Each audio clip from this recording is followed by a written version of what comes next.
Hey, welcome to my channel. I'm new. My name is Natalie, and welcome to my minimalism journey. I decided I wanted to document my frugality and minimalism journey, getting rid of things that don't add value to my life or create joy. So we'll kind of get right into things, I guess. I live in the Dayton, Ohio area.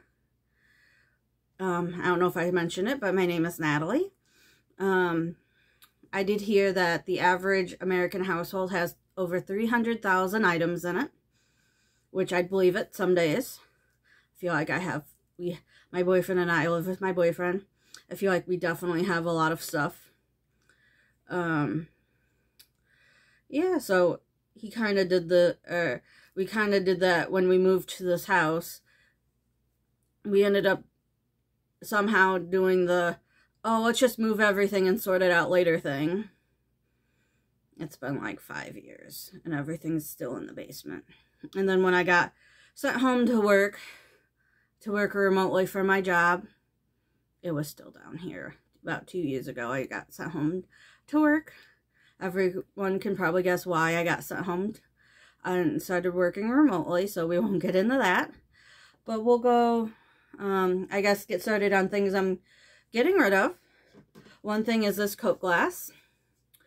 We have tons of glasses and cups and stuff. Not that it's not useful or doesn't add joy to my life, or it's not useful, but we have plenty, so we don't need that. I found some green tissue paper.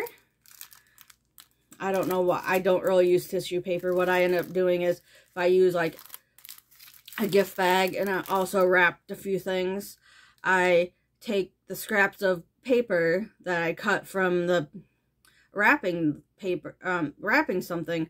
I use it as kind of the tissue paper for gift bags, or I don't even use it. So I have these 3 little containers here.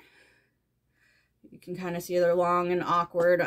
I thought I had a plan for them when I bought them, and I didn't, so they're just taking up clutter and space, so they're going. And then also this kind of long and awkward bin. I wasn't really sure what I was going to use it for either, but I kind of like the handles, so. But I don't really have a use for it, so I'm getting rid of that too. So, but what I end up doing since I work from home is my days off are together. Like I have 2 days off in a row, which is great for me. I kind of like that. But what I'll do is collect things throughout the week and go put them in my car, and then on my days off I go donate them or get rid of them. I'm not that sold on or have high hopes for any garage sale in my neighborhood. I'm sure I do okay, but I feel like I'm tucked kind of back in my neighborhood where they could probably find me, but I'm far enough back where if they don't see me right away, they may not stop. So, and I don't know how well I do either, so I'd just rather just donate it and get rid of it and not worry about a garage sale, so, which is fine. The other thing that I'll probably be talking about is minimalism, frugality, things that, you know, help me with getting rid of things or being more frugal in my life. I'll talk about some books that I'm reading that pertain to frugality or minimalism. I just started a book called Minimalism by Joshua Fields Millburn and Ryan Nicodemus. So I'll let you know how that goes, or how that was. It could add value to your life, or give you ideas on how to get rid of things, and maybe things to think about when you, if you want to start decluttering or minimizing the stuff in your house. I also want to think about things that are broken or not adding value anymore, so we can keep things to a minimum in our house. You know, some things to think about decluttering is our games, puzzles that you don't use anymore, or maybe games that your kids are grandkids don't use anymore, or grown out of, if there's a certain age limit on things. Or books. You can always pass along books if you read them and you don't think you'll read them again. Or if you're just hanging on to books just to hang on to them. You might want to think about getting rid of them to stop the clutter. Because I always forget about the libraries in my area that I can always go to check out a book if I really want to read something again. And I'm also documenting my journey of getting out of debt. I'm so close, yet so far away.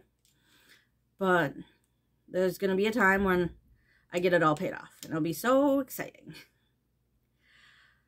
But yeah, so that's kind of the intro to my channel and what I'll be talking about. If you have any questions or know of anything you want me to talk about, just let me know. We'll definitely explore things together and talk about everything and almost everything and anything. So we'll take it from there and see what's take it from here, I guess, and see the next step and what's going on. I also hosted one of my friends' pampered chef consultant. My friend's pampered chef consultant talked me into hosting an online party, so I waiting on my pampered chef stuff that I ordered because I got 10% off and a 60% off item. So I'm waiting on that. So I'll show you what I got, even though it's not very minimal of me. But yeah, so we'll look into that, or I'll show you what I got. If you're interested, I'll probably show you anyway because this is my first video. But yeah, so we'll talk about everything pertaining to frugality, minimalism, how I used to be extreme couponer, and then I realized that I don't need to hoard a bunch of toothpaste or shampoo in my house. I mean, a couple years ago, toilet paper. Actually, funny story. I had,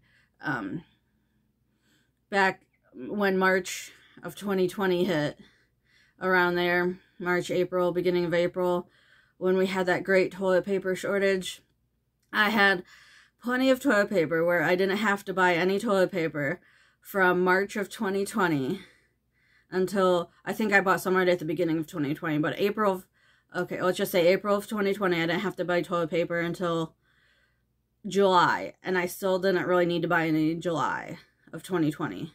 I could have probably lasted until, you know, November or December, but I decided to pick up one or two starting in July when things were getting back in stock. I'd pick up 1 or 2 packs of toilet paper when I was out doing my errands, you know.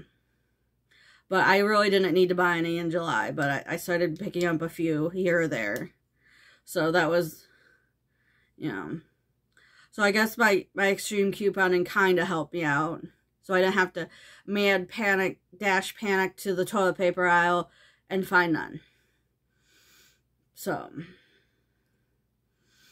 but yeah, so that's kind of a true story that happened. But I'll give you more stories and stuff like that going forward. You know, show you my pampered chef stuff that I got. And talk about everything and anything, almost anything. But I don't really care. I'll tell you almost anything about me. But yeah, so I'll see you in the next video, and have a good week.